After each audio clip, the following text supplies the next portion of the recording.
Most people think they know what a panic attack looks like. Maybe it's fast breathing, shortness of breath. Maybe they have, a little bit of a racing thought. However, panic often shows up in ways that we don't talk about. Symptoms that feel completely like you're going crazy. Symptoms that make you feel like it's dangerous. And symptoms that make you feel like you're the only person who could be experiencing them. And they make you question yourself. Welcome. My name is Kimberly Quinlan. I'm an anxiety specialist. And today I am going to name those symptoms, the ones that we don't talk about enough, so that you feel less alone and you feel empowered and you know what to do from there. So here we go. We are going to talk about the hidden symptoms no one tells us about panic attacks. Number one, there's a choking sensation. You might feel like your throat is closing. Often people panic even more in this situation, thinking that they're having an allergy or something is terribly wrong. They feel like they can't speak and it makes it really hard to breathe. And that is a very common symptom of panic disorder or panic symptoms. Again, the thing that we have to keep knowing here is as you have panic, then you have these symptoms. If you panic about these symptoms, it keeps you in that cycle of panic. Number two is the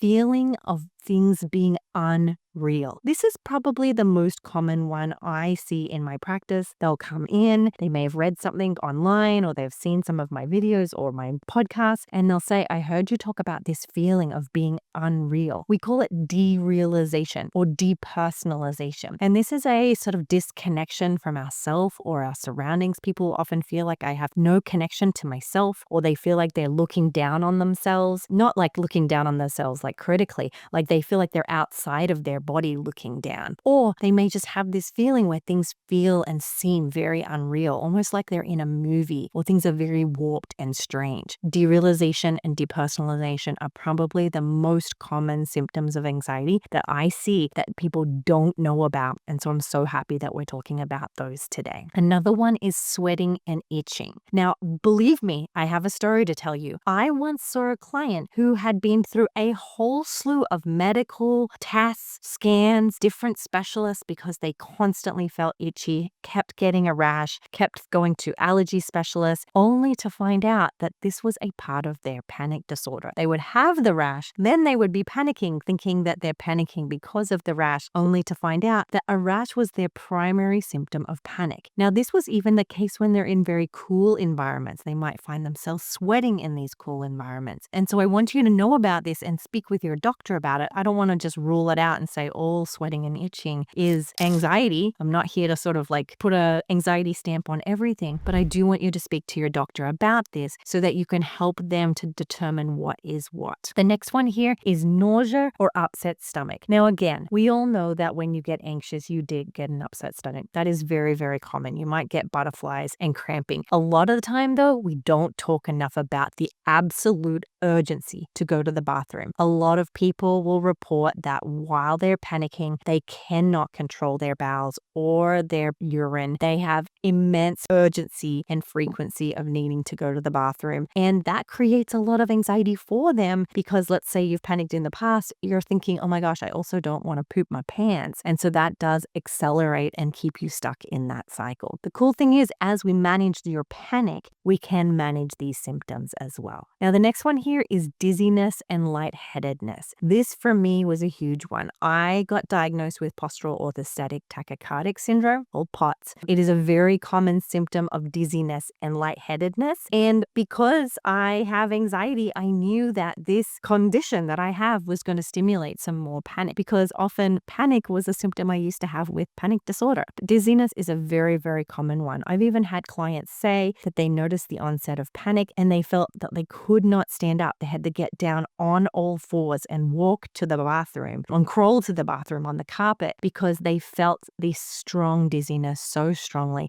They didn't pass out. There was no other symptom, but that dizziness was a very sudden, like a whoosh on them. Okay, the next one is numbness or tingling. This is really common with panic. Again, one that we don't talk about enough and one that people get very anxious about because often you'll hear on the news or on an advertisement or on a billboard billboard that tingling of the hand is a sign of a heart attack or a stroke. And often when that happens, it escalates again into panic. But I'm not again telling you if you do have any of these symptoms, please do speak with your doctor. But we do know that it is also a very common symptom of panic and panic attacks. So again, we don't need to make it go away. I'm not here to say that there's a problem immediately. Once you know that you are struggling with a medical condition, you can work towards having a better response to that tingling and numbness so that you're not so overwhelmed by these sensations. Now, another one is hot or cold flashes. Now, this is similar to the sweating we talked about before, but this is often where people have rapid fluctuations in their temperature. They might go from really, really hot to really, really cold, kind of like a fever. But again, this is a symptom that we don't know about often that is related to panic disorder and something you want to consider when you speak with your doctor about your symptoms. The next one, again, probably one of the most scary, is that you feel like you're dying or you feel like you're going crazy or losing touch with reality. This is often very, very common for those having 10 out of 10 panic attacks and anxiety attacks. It's so scary. And often people are afraid to disclose this feeling out of fear that they will be misdiagnosed, be sent to the hospital. They're afraid that this idea of them going crazy will cause something bad to happen. So I really want to normalize that as a very normal feeling of panic. In fact, I would say 99% of my clients who report some kind of panic attack had said they did feel like they were dying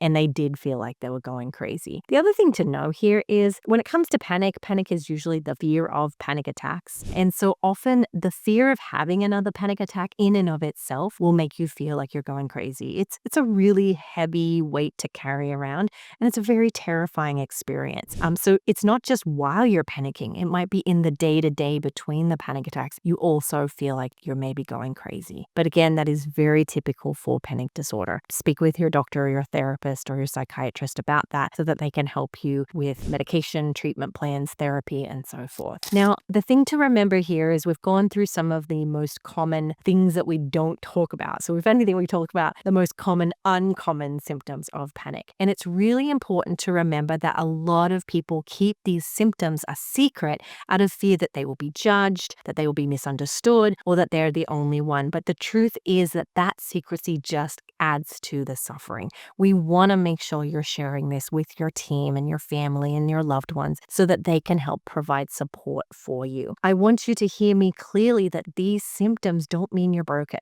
It doesn't mean you can't recover from panic disorder or panic attacks, and it doesn't mean that you can't live a really full life and learn how to manage these symptoms. Now, what I want you to do is I want you to now go to this next video. It's going to teach you exactly how to stop a panic attack in 60 seconds. I love this method. It's going to be so helpful for you. And once again, I'm so grateful for your time. Thank you for being here with me. I hope this was helpful, and I'll see you in the next video.